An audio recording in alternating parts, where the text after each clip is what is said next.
merci d'être avec nous aujourd'hui.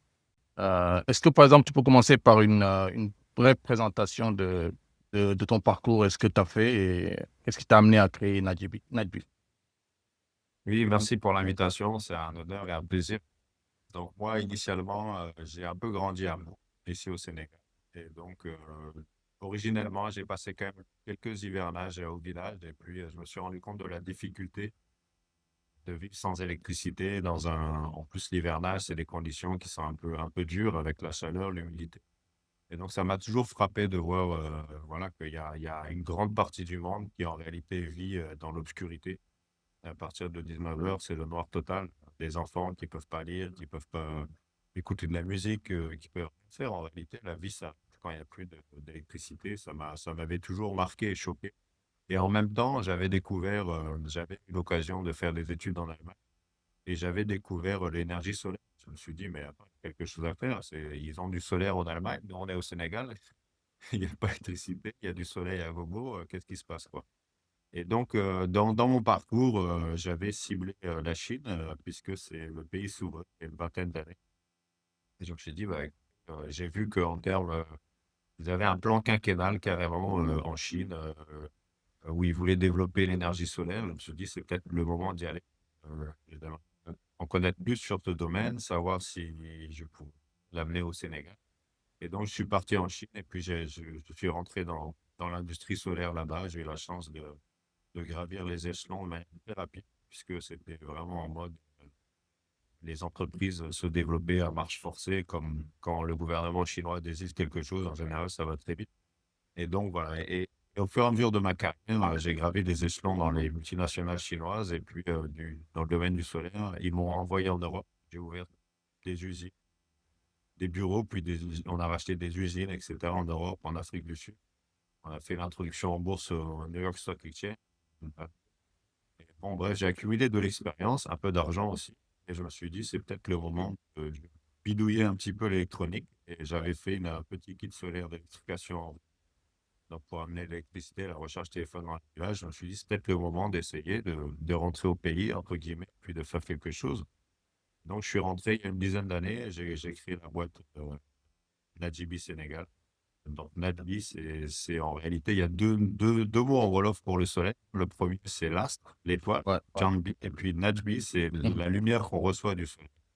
Et donc, c'était un peu en demandant la question, en posant la question aux villageois de quelle serait la meilleure marque ou qu'est-ce qui sonnerait le mieux. On dit Solange, quoi. Parce que quand il fait chaud au Sénégal, on dit Nadji Dafatang, c'est-à-dire le soleil, c'est chaud, mais en réalité, c'est l'énergie du soleil Ouais. qui est chaude. C'est vraiment intéressant. Et puis voilà, on a monté ça, on a fabriqué des kits solaires ici de préélectrification rurale, hein, donc qui permettent d'avoir la lumière, la recharge téléphone, qui soulage beaucoup les populations. Et puis, au fur et à mesure, on était dans le monde agricole. Donc, on s'est rendu compte que la lumière, c'est bien, mais il y a encore d'autres choses dont les gens ont besoin. Et donc, on a commencé à développer, à fabriquer des moulins solaires. Donc, il y a beaucoup de challenges techniques autour de ça. Et puis, on a eu voilà, des contraintes de gestion. On s'est dit, mais il faut digitaliser. Donc, OK, on a embauché des développeurs, on a développé des systèmes de contrôle à distance, de la fintech autour de ça. On a ajouté un peu d'intelligence artificielle. On a vraiment développé de la technologie. Et puis, on a aussi développé, grâce à ces technologies sur les moulins, on les a mis sur des pompes solaires pour pouvoir les contrôler à distance, avoir des données à distance, etc. Et de fil en aiguille, ça a intéressé des banques qui nous ont dit, ben nous, c'est en train de combler un gap finalement. On vend des produits à crédit, mais si les gens ne remboursent pas, comment on fait? Est-ce qu'on a besoin aussi d'avoir des informations sur les impacts? Mais si c'est connecté à distance, ça veut dire qu'on peut avoir les impacts en temps réel. Oui. Ah ben, ça nous intéresse. Donc, on a développé tout un écosystème euh, de produits à impact, de partenariats. On a eu des partenariats avec des bailleurs qui nous ont aidés hein, à financer la recherche et le développement. Et tout ça, c'est basé autour de notre pierre angulaire qui est la fabrication locale. C'est-à-dire la valeur ajoutée locale. On a tous nos collaboratrices, nos collaborateurs ont été formés ici localement, travaillent localement, développent les technologies. Toutes nos technologies sont développées. Ce qui nous permet d'avoir des coûts de développement ultra compétitifs aussi, hein, parce que grâce à Dieu, on a vraiment des compétences ici extraordinaires. Et quand on les oriente vers des bons objectifs, elles sont motivées et on est capable vraiment de bouger des montagnes. On est en train de le faire maintenant, non sans difficulté. On est au Sénégal, Ouais. donc le Ouais, contexte des fois est un challenge. parfait. Voilà. Moi, ce qui m'a surtout intéressé à attirer mon attention, c'est que c'est pas très commun d'avoir en Afrique en général la R&D, mais côté aussi hardware. Donc, je vois que vous avez aussi pas seulement le software que l'on voit beaucoup de petites entreprises réaliser, mais vous, j'ai l'impression, en tout cas, si je ne me trompe pas, que vous avez toute la technologie que vous avez développée localement. Maintenant, ça vient sûrement avec des challenges. On sait que les composants électroniques ne sont pas forcément très disponibles en Afrique et tout. Donc, quelles sont les contraintes que tu as, par exemple, par rapport au fait que, en général, la disponibilité des composants pour fabriquer vos systèmes, les prix, et l'importation et tout ça, est-ce que vous avez des difficultés liées à ça dans le développement? Oui, oui, la fabrication locale, c'est un vrai challenge parce qu'on ne peut pas juste se lancer dans une fabrication d'un produit. En réalité, un produit, c'est un ensemble de composants et les composants, on va les sourcer dans un écosystème. Donc moi, ce que j'ai appris, ce que la Chine m'a appris, c'est que quand on développe, par exemple, la filière du solaire, ben, c'est pas juste des assembleurs de cellules photovoltaïques, il y a des usines d'aluminium pour faire des profilés, il y a des usines de glace, donc de verre spécifiques pour le solaire, des usines qui font des matières plastiques, des usines qui font des boîtiers, des connecteurs, des câbles. Et c'est tout cet écosystème-là qui permet de développer une industrie solaire en Chine. Et évidemment, quand on veut faire développer une industrie au Sénégal, il y a des industries qui sont positionnées, l'industrie du plastique notamment, hein, qui est assez développée, en tout cas relativement à la taille de nos marchés. Mais il y a d'autres industries qui sont beaucoup plus difficiles à relocaliser parce qu'il manque des étapes, il manque des acteurs dans l'écosystème.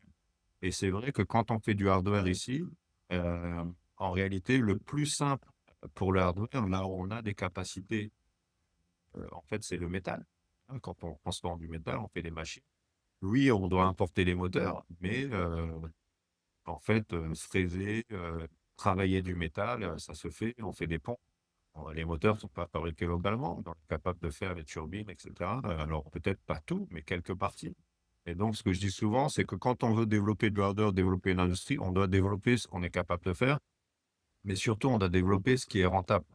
Hein, parce qu'il ne s'agit pas de fabriquer localement pour fabriquer localement. On est un business, on doit chercher une rentabilité. Et la rentabilité, au-delà de ça, elle vient aussi avec le volume.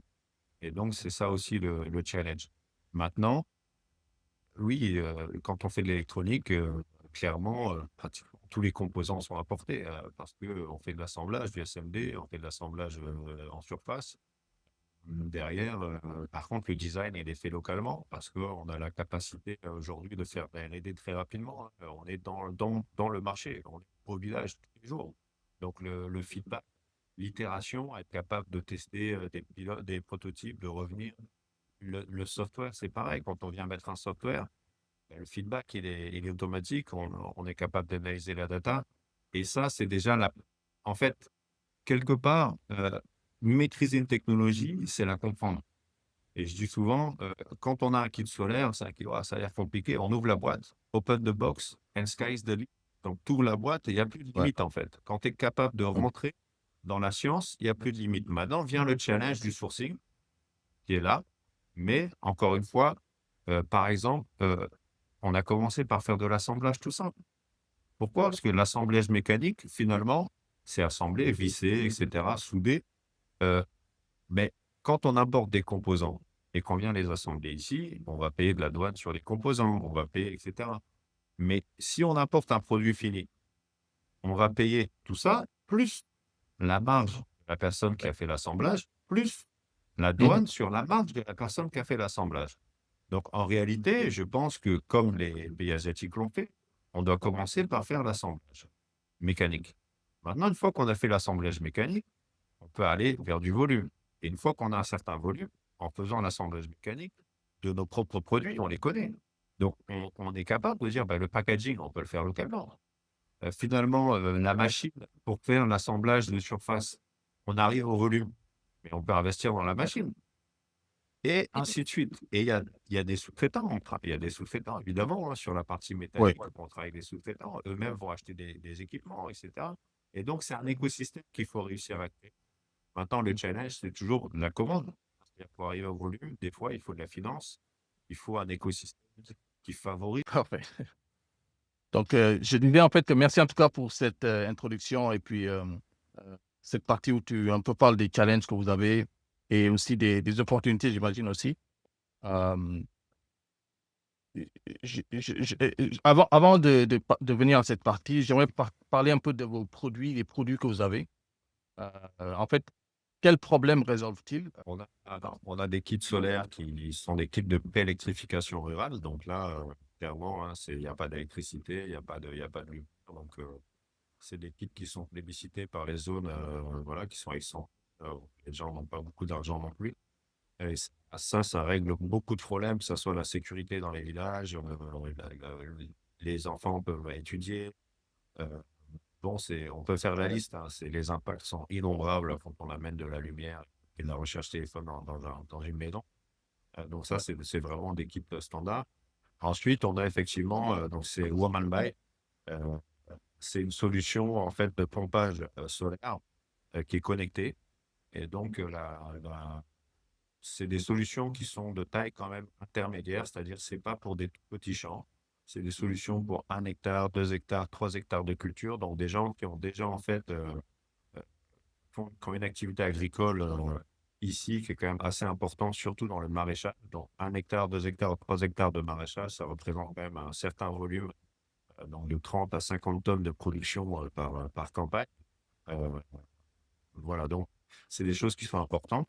Et le problème principal, finalement, c'est qu'on a des clients qui peuvent avoir une rentabilité, mais que la charge re- relative ou liée à l'énergie est énorme. C'est-à-dire que c'est des gens qui fonctionnent avec des motopompes au gasoil, et donc qui vont dépenser 5 000, 10 000, 15 000, 20 000 francs par jour de carburant pour faire tourner leur exploitation agricole. Ils vont faire 2 ou 3 campagnes par an. Donc, la campagne dure entre 3 et 4 mois.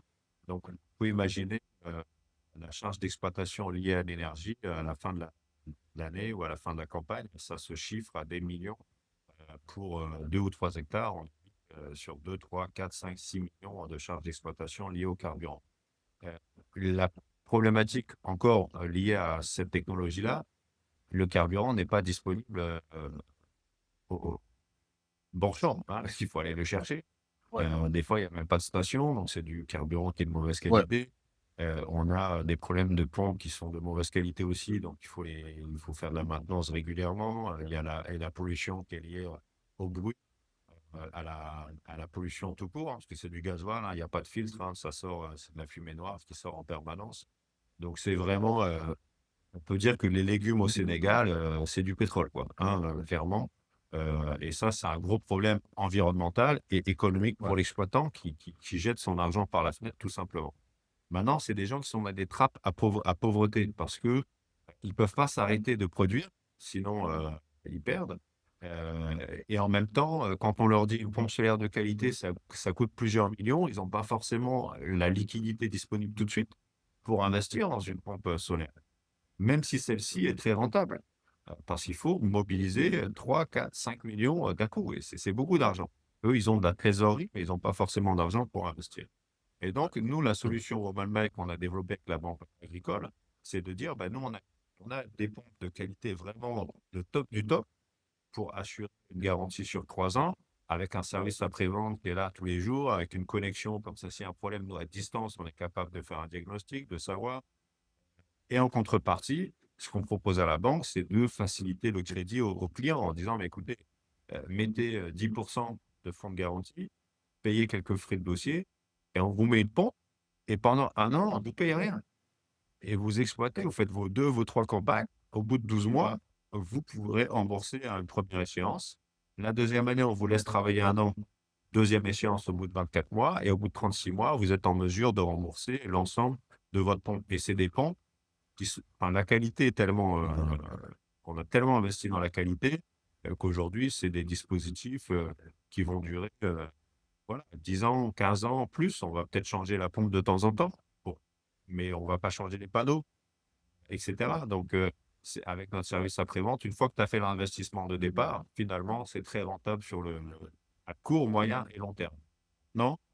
La connectivité et le développement de notre technologie et l'assurance aussi du niveau de qualité qu'on est capable de produire, ça rassure la banque. Et dans le business, tout est histoire de confiance. La banque est rassurée, le client est rassuré, et on est en mesure, Ouais. effectivement, de débloquer un challenge. Et accessoirement, la banque, elle est affiliée au Fonds vert climat, donc ça lui permet aussi d'apporter des preuves qu'elle est en mesure d'atténuer le changement climatique, de substituer des motopompes gasoil par du solaire, etc. Donc, on est dans un cercle vertueux. Ça nous fait tourner nos équipes, nos unités d'assemblage, nos sous-traitants, etc., etc. Donc, c'est très intéressant. Nos développeurs, parce qu'on fait de l'amélioration continue. Donc, c'est vraiment des cercles vertueux à engager.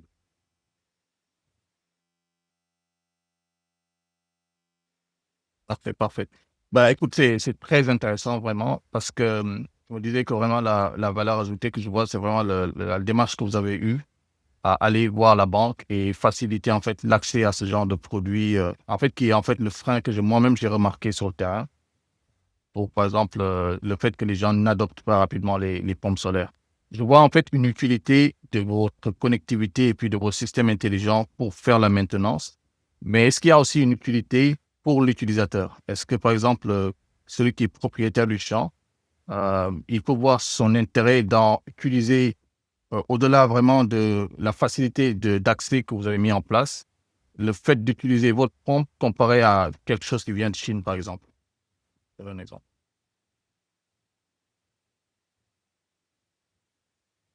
Oui, donc Je t'entends pas, nos tu es pompes, muté. une grande partie de composants viennent quand même de la Chine, hein, c'est l'usine du monde. Maintenant, on fait l'assemblage, on fait la conception, etc. Maintenant, peut-être dans le qualificatif Chine, c'est peut-être la partie qualité, hein. C'est vrai qu'on trouve des pompes qui viennent de Chine ou d'Inde qui sont très peu chères, qui en réalité sont de piètre qualité. Quand on les ouvre, on se rend compte que les turbines sont en plastique, que c'est de l'acier, donc ça va rouiller très vite. Enfin voilà, c'est des pompes jetables, on les appelle, mais qui sont très bon marché finalement. Mais comme on dit, quand vous faites une exploitation agricole dans le Sahel, dans la zone subsaharienne, vous êtes en contre-saison, donc vous cultivez de janvier, février, mars, avril, mai, donc dans des mois où il fait très chaud, il pleut pas, hein, on n'a pas de pluie pendant 9 mois dans l'année pratiquement. Si vous avez une rupture de service de votre pompe au milieu de la campagne pendant 3 4 jours, ben, vous avez tout perdu, hein. Vos oignons, ils vont pas survivre. Et donc, ce qui est important, c'est d'avoir la garantie. Nous, ce qu'on vend finalement au-delà de la pompe, c'est la garantie de l'accès à l'eau en permanence pour le producteur.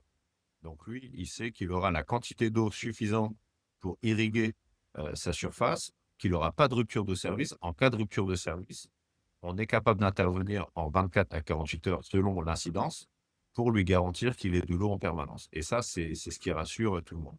Non, c'est vrai que ça a un coût parce qu'il y a un service après-vente, il y a des gens qui travaillent 7 jours sur 7, il y a des pièces disponibles, il y a un savoir-faire pour réparer les pompes sur place, etc., etc. Mais je pense qui est abordable quand on regarde justement le bénéfice pour l'utilisateur. La digitalisation, elle nous permet de faire un diagnostic, mais elle permet aussi au client d'avoir la main sur ton équipement. C'est-à-dire qu'aujourd'hui, pour allumer ou éteindre la pompe, on le fait via un smartphone. On peut le faire à distance. Je peux être de l'autre côté de la planète et démarrer ma pompe. Je peux programmer les allumages. Aussi, on a des pompes qui sont hybrides. C'est-à-dire, si vous avez un accès électrique, une Sénélec, ou même un générateur diesel, hein, quelque part, vous êtes capable de démarrer la pompe aussi la nuit, hein, de programmer des démarrages en fonction de ce que vous voulez faire. Et ça, c'est important parce que ça rassure le client. Et s'il y a une panne, le client aussi, ça lui permet de savoir c'est quoi la panne. Des fois, ça lui évite même de nous appeler. Donc, en fait, c'est toute cette combinaison de technologies. Nous, on amène aussi des tutoriaux vidéo dans les applications. Et on est en train de penser à d'autres, vous pouvez imaginer, il y a plein de choses possibles parce qu'aujourd'hui, on est dans la poche du paysan. Et on peut parler des assurances, on peut parler de la mise en relation, on peut parler de valves commandées, on peut imaginer beaucoup de choses en fait. À partir du moment où vous êtes dans la poche du paysan, vous êtes capable de faire des choses. On a eu des fêtes religieuses dernièrement. Bah, écoutez, ils sont capables d'allumer des tables rondes à distance, sans être forcément être obligés d'aller sur le terrain. Ou alors, il y a beaucoup de gens qui ont des ouvriers agricoles, ils sont capables de savoir si les gens travaillent ou pas. Donc ça aussi, c'est important. Donc c'est la digitalisation aujourd'hui, on ne peut pas calculer en fait tous les impacts et chacun a des usages personnels, personnifiés. Et donc finalement, chacun y trouve son compte dans la technologie. C'est ça qui est très intéressant aussi. C'est très, très intéressant. Et puis, je pense que ça mérite d'être encouragé. D'ailleurs, ça m'amène à la question, une des questions que j'avais en fait. Vous savez, comme dans beaucoup de pays, on a ce qu'on appelle les crédits recherche-développement. C'est rare de voir des entreprises comme les vôtres qui font de la R&D en Afrique. Mais est-ce que, par exemple, les gouvernements ont ces structures-là en place ou est-ce que vous êtes en train de faire un peu de lobbying, en fait, instaurer ce genre de pratique? Donc, le fait de développer et de faire de la recherche a un coût pour vous, l'entreprise, et vous n'avez pas forcément les résultats. Je pense que ça profite pas seulement à l'entreprise, mais au pays aussi. Donc, les crédits R&D et tout ça, quel est votre point de vue dessus? Est-ce que vous avez euh, qui a été Bon, évoqué? c'est un peu toujours difficile de parler du gouvernement ou de l'administration hein, parce que, bon, j'imagine qu'ils travaillent, ils font beaucoup de choses. Nous, je fais partie de l'association Coperes, qui est l'association voilà, d'entreprises du solaire ici au Sénégal. Je préside le comité réglementation, fiscalisation, enfin fiscalité, pardon, et contenu local. Et évidemment, dedans, il y a l'innovation. J'ai aussi un centre de formation et d'incubation d'entrepreneurs solaires. Donc, j'incube des entrepreneurs solaires, etc. Des gens qui ont des idées d'innovation. Euh, bon, pour être direct avec vous, il n'y a pas d'aide ici à la recherche et au développement au Sénégal, en tout cas. Si elle existe, elle n'est pas accessible pour les entreprises. Elle existe certainement dans les universités, quoique nous, on a des partenariats avec des universités, pratiquement toutes les universités du Sénégal. Ils n'ont pas d'argent. Hein. Donc, ce qu'on fait, c'est qu'on ouvre des dossiers avec eux, cofinancer des projets de développement quand on va s'adresser à des guichets de bailleurs, en fait, hein, étrangers. Donc, le problème de ça, c'est que le bailleur, il finance ce qui l'intéresse. Hein, où il a des fois des biais. Il t'impose des choses dans le projet qui n'ont rien à voir avec ce que tu veux faire. Par exemple, on a des moulins solaires qui sont destinés aux femmes. Donc là, le biais du genre, il est vraiment plus qu'essentiel, parce que c'est pour les femmes. Et maintenant, si tu mets un biais genre dans la pompe solaire, Ouais. c'est intéressant aussi. Mais la plupart des propriétaires de champs sont des hommes. Donc, tu ne peux pas demander, par exemple, à faire 50% de pompes pour les femmes ou pour les hommes, parce que tu ne vas pas y arriver. Donc, quand tu vas chez les bailleurs, je ne dis pas que c'est mauvais, mais des fois, il y a des choses qui te demandent qui ne sont pas vraiment adaptées à nos réalités. Et puis, il y a d'autres bailleurs, ils te disent clairement, bon voilà, on te donne une subvention, mais il faut acheter les pompes chez nous, quoi. D'accord? Nous, on veut les fabriquer localement. Donc, comment on fait? Ou alors, les vôtres, des fois, elles n'ont même pas les certificats. Ou elles ont pas, elles sont trop chères. Donc, elles ne sont pas rentables. Donc, en fait, quand tu rentres dans ça, quelque part, tu es obligé de laisser une partie de toi-même et voilà, de changer un peu d'objectif. euh, euh, et c'est compliqué. Maintenant, on n'a pas le choix. Moi, j'étais très heureux que les Anglais financent la R&D pour la digitalisation Ouais. de nos moulins solaires. Et on impacte des dizaines de milliers de femmes aujourd'hui tous les jours. Et donc, si on n'avait pas eu cet argent-là, franchement, on ne l'aurait jamais fait. Donc, mais c'est vrai que on a dû passer, se contorsionner pour quelque part avoir accès à ces fonds-là. Mais c'est pas du petit argent. C'est pour ça que je ne peux pas cracher dans la soupe. Aujourd'hui, si les bailleurs n'étaient pas là, on n'aurait pas fait un dixième de ce qu'on est en train de faire. Maintenant, au niveau du gouvernement, on les sollicite, on les invite. C'est compliqué, hein. C'est compliqué, hein. Nous, on a des visites de gens qui viennent du Japon, des États-Unis, d'Allemagne, je peux même pas, de la Hollande la semaine dernière. Vraiment, il y a même des Coréens, des Chinois qui viennent nous voir. Le gouvernement, moi, je ne l'ai jamais vu. Ils sont venus une fois il y a 10 ans et puis depuis, on les a plus jamais revus. Donc, il n'y a rien de concret derrière. Donc, c'est compliqué. On les sollicite. Il y a des guichets, mais à chaque fois, il y a des bailleurs derrière les guichets. Donc, si tu par exemple, les francophones ne donnent pas d'argent aux entreprises. Ouais.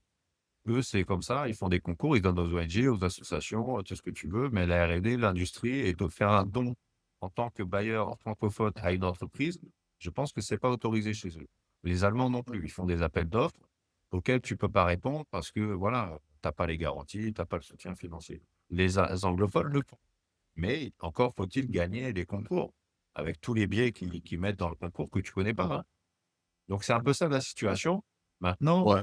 quand on voit l'impact que nous, on est capable d'avoir avec le peu d'argent qu'on a investi, on se dit que il faudrait mais quelques milliards par an dans des entreprises avec des vrais objectifs et une vraie capacité, c'est extraordinaire l'impact que tu peux avoir. Et notamment, on a des chercheurs. J'ai combien de chercheurs qui sont aujourd'hui? En général, je prends des stagiaires, c'est leur premier stage, je les forme dans des projets structurants et au bout de 3 4 ans, honnêtement, je peux plus les payer au niveau qu'ils méritent. Donc je les laisse partir. Ils partent pas au Sénégal. D'accord? Aujourd'hui, j'ai 3 personnes dans des centres de recherche et développement, intelligence Ouais. artificielle, 2 au Canada, 1 aux États-Unis, et cetera, et cetera. La liste est longue, en fait, hein, de personnes qui quittent, on les forme et puis ils vont et puis tant mieux pour eux, on peut pas les payer. Mais c'est vrai qu'on pourrait en former beaucoup plus et que si le pays se développe, à un moment donné, on sera en capacité de les payer, ces gens-là, pour les garder, ici chez nous. Donc c'est toute cette Ouais. réflexion-là qui doit avoir lieu. Maintenant, je j'ai pas d'espoir trop sur la politique, on fait la pression qu'on doit faire, mais en tant qu'entreprise, on doit se baser d'abord sur le marché. C'est eux qui doivent nous permettre d'avoir les ressources.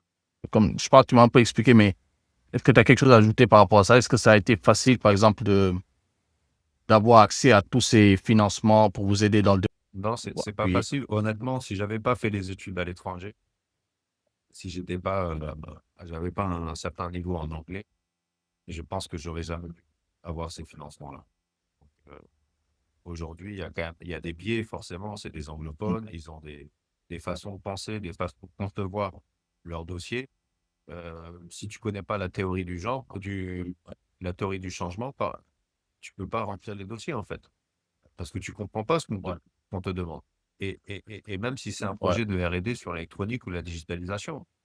Donc aujourd'hui, il y a des mots-clés, il y a des choses qui sont assez techniques. Il y a des agents ici, il y a des gens, des consultants qui aident les gens à monter des dossiers, donc ça existe. Moi, j'ai jamais trouvé quelqu'un qui avait un spectre assez large, pour, m'aider à rédiger les dossiers. J'ai des collègues, des collaboratrices, des collaborateurs que j'ai formés pour s'occuper de certaines parties du dossier, mais c'est très complexe. Et une fois que vous l'avez, il y a des milestones, hein, il y a des étapes, il faut livrer, des dossiers, il y a des pièces. Chaque pays, en fait, a ses Ouais. propres process, de justification financière. Donc, il y a des choses voilà, il faut comprendre comment les Américains, ils veulent leurs pièces, les Anglais, les Allemands et cetera. Donc c'est assez franchement, c'est lourd. Je mais il y a qu'eux qui donnent de l'argent. On est obligé Ouais. de s'adapter. Mais honnêtement, je pense que 99 des entreprises sénégalaises n'auront Ouais. jamais accès à ces fonds-là, même s'ils ont des génies à leur tête ou même s'ils ont parce qu'il faut un certain niveau de formation et d'expérience pour pouvoir répondre à ces sollicitations-là et ces opportunités.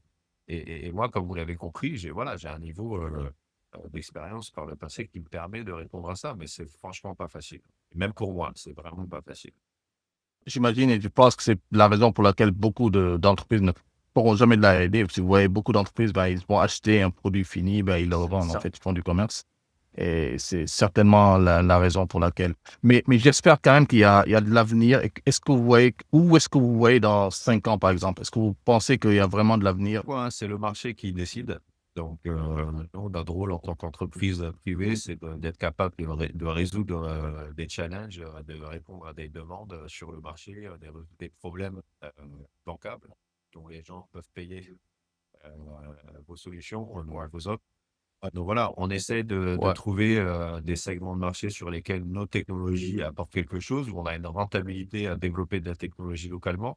Par exemple, quand on parlait de machines, clairement, c'est un Chinois qui développe un moulin à mille ne va jamais avoir un moulin aussi efficace qu'un Sénégalais qui développe un moulin. Pourquoi? Parce qu'ils n'ont pas le mil qu'on transforme ici avec le lalo qui est un peu humide, et cetera. Ils l'ont pas en Chine.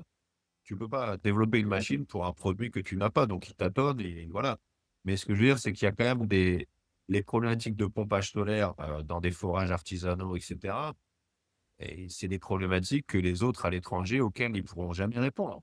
Ou le coût de développement pour eux, il faut qu'ils envoient des gens ici, ça va leur coûter beaucoup trop cher. Et en plus, comme je vous l'ai dit, nos ressources humaines ici sont ultra compétitives. Donc il n'y a même pas les cerveaux, les talents au Sénégal qui viennent de toute la sous-région aujourd'hui ici étudiés au Sénégal. Ils sont ultra compétitifs et voilà, c'est des talents, des vrais talents. Donc en fait, si vous arrivez à utiliser ces ressources dans la bonne direction, je pense qu'il y a pas de limite. Après, effectivement, la limite, c'est est-ce que l'environnement permettra à ces entreprises de dépasser ce qu'on appelle la vallée de la mort, hein. C'est-à-dire, tu as un produit qui répond à la demande, tu es obligé d'investir pour atteindre une rentabilité et personne ne veut investir sur toi parce que tu ne gagnes pas d'argent. Donc c'est le serpent qui se mord la queue, mais pour gagner de l'argent, il faut atteindre un certain volume. Et là, nous, aujourd'hui, moi, ça fait 10 Ouais. ans que je suis dedans. Donc, et voilà. Et aujourd'hui, on a des investisseurs à impact qui viennent et qui demandent de la rentabilité, qui n'ont pas, en fait, d'approche industrielle. Et c'est là où, aujourd'hui, bon, c'est des Occidentaux, hein, donc ils viennent et ils te disent où est la rentabilité. Et moi j'ai une formation, entre guillemets, chinoise. Je dis, mais la rentabilité, c'est le volume. Et pour atteindre le volume, il faut investir. Donc, si vous voulez pas prendre le risque d'investir dans l'industrialisation locale pour lui permettre d'atteindre du volume et de la rentabilité, on fera de la R&D, mais pas au niveau auquel on pourrait prétendre. Surtout que, j'ajoute, le marché ici, c'est pas le Sénégal, c'est toute la sous-région. On est, grâce à Dieu, l'un des pays les plus stables politiquement parlant. Ouais, ouais. Si l'État fait des réformes qu'il a promis de faire, je pense qu'on sera en mesure d'attaquer le marché sous-régional. Maintenant, encore faut-il investir dans les entreprises qui ont un potentiel et ne pas s'arrêter aux critères de lecture de court terme, mais regarder le potentiel de l'entreprise dans l'avenir. Et ça, pour l'instant, malheureusement, ça n'existe pas encore. Et en tout cas, si ça existe, j'aimerais bien le trouver. Ça nous permettrait de nous développer beaucoup plus vite, vraiment. J'imagine que tu as voyé dans 5 ans, quand même, avec une roadmap de produits, ou est-ce que vous avez des produits dans la pipeline, de nouveaux produits que vous êtes en train de penser, ou c'est juste l'amélioration actuellement des produits actuels que vous Oui, avez on travaille un peu sur, oui, qui on est travaille un peu sur dans votre l'écosystème roadmap? autour de l'agriculture. Donc aujourd'hui, au-delà des pompes, il y a tout ce qui est capteur intelligent, Mhm. smart agri, autour des centres de services OK. moulins. Donc on a des moulins, des décortiqueuses, on vend de la glace, on vend beaucoup de choses, on fait de la fintech, hein, des transferts d'argent, etc. Mais là, on a des problématiques de mobilité. De tout. On se dit, mais attendez, on se rend compte que dans les villages, le transport coûte beaucoup plus cher que dans les villes. Ou alors c'est le même prix, mais les revenus des gens sont beaucoup plus bas. Donc est-ce qu'il n'y a pas une solution? Ils sont en calèche en plus, c'est à cheval, donc ça prend beaucoup de temps. Est-ce qu'il n'y a pas. Nous, on a des mini-grids, on a au-dessus de nos moulins, on a des centrales électriques finalement, et est-ce qu'on ne serait pas capable de faire des lignes de transport électriques en milieu rural? Ouais, donc ça, c'est quelque chose sur lequel on travaille actuellement. Mhm. Après, il y aura peut-être, comme souvent, on fait une recherche dans une direction, l'application nous amène dans un autre marché, peut-être ça nous permettra de développer autre chose. On a pensé aux machines agricoles, mais le volume d'utilisation des machines n'est pas encore suffisamment voilà, régulier pour avoir une rentabilité sur ça. Mais en tout cas, on s'intéresse à la Oui, motorisation électrique, ça c'est sûr, et on verra si on arrive à développer des choses dans ce sens-là aussi. parfait, parfait. Merci beaucoup en tout cas, Julien. Je pense que c'était très, très intéressant comme discours. Est-ce que tu as des conseils que tu peux donner à des entrepreneurs qui sont dans la diaspora ou bien qui sont en Afrique, euh, par rapport à l'entrepreneuriat en général? Et est-ce que, un dernier message de la Ouais, fin en aussi? tout cas, ce qui est important dans l'entrepreneuriat, c'est pas forcément, c'est bateau ce que je veux dire, c'est pas forcément l'arrivée, hein, c'est le parcours. C'est-à-dire que des fois, le verre peut être à moitié Ouais, vide ou à moitié plein. Un ouais. entrepreneur, c'est quelqu'un qui voit ce qui est plein, qui essaie de remplir l'autre côté, même s'il y a des fuites. Non, c'est un vrai challenge. On va pas se mentir, entreprendre en Afrique, il faut avoir une carapace ouais, très très dure. Il faut des fois y aller de manière très pragmatique. Donc, allez-y par étapes. Quand on fait, nous, des projets de développement, on a niveau 0, niveau 1, niveau 2. Faites le niveau 0, quoi. N'allez pas trop loin. Validez les premières étapes. Soyez dans l'itération. Et n'oubliez pas voilà, de regarder le seul indicateur qui compte, c'est la rentabilité. Donc, on se pose la question, où est l'argent? Et comme disent les Chinois, pour trouver l'argent, il n'y a que la route doit être droite. D'accord? Quand on vous dit qu'il y a des zigzags ou que c'est un tel, la ligne n'est pas droite. D'accord? Si vous n'êtes pas capable d'imaginer où est l'argent que vous cherchez, Ouais. par quelle voie elle va arriver dans votre poche de manière très claire en fermant les yeux, si vous n'arrivez pas à voir ça, c'est que c'est pas un bon business. Donc ça, c'est voilà, ça, c'est peut-être le meilleur conseil que je peux donner. Et c'est très pratique. Fermez les yeux, imaginez, je vends un produit, où est l'argent qui va me permettre Ouais. de gagner? Voilà. Ouais. Si vous n'êtes pas Ouais. capable en fermant les yeux de savoir exactement c'est où De- et par quel chemin direct il va arriver chez vous, n'allez pas dans le chemin qu'on vous propose. Voilà, peut-être c'est le meilleur conseil à Mhm. donner. Très intéressant. Merci beaucoup. Très intéressant. Merci beaucoup, Julien. Et juste pour un mot de la fin, comment faire pour rentrer en contact avec vous, pour Voilà, donc on avoir a, accès aux bon, produits? il faut taper Woman Buy, W2OMAL, Buy comme le champ. Maintenant, voilà, sinon c'est Oui. Nightbeam, Woman Buy, la Banque Agricole, Pompe Solaire, la Banque Agricole. Je pense que vous allez arriver chez nous. Il y a des numéros, il y a des bureaux d'études qui peuvent répondre à vos sollicitations, venir faire des études gratuites dans vos champs, dans la zone ouest du Sénégal.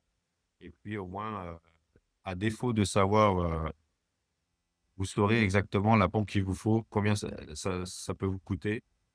Peut-être faire un dossier avec la Banque Agricole ou bien payer cash si vous avez les moyens. Mais en tout cas, ça vous permettra d'avoir une solution de qualité pour vos exploitations agricoles. Voilà. womanbuy.com. Parfait. Merci. Merci à vous. Merci beaucoup.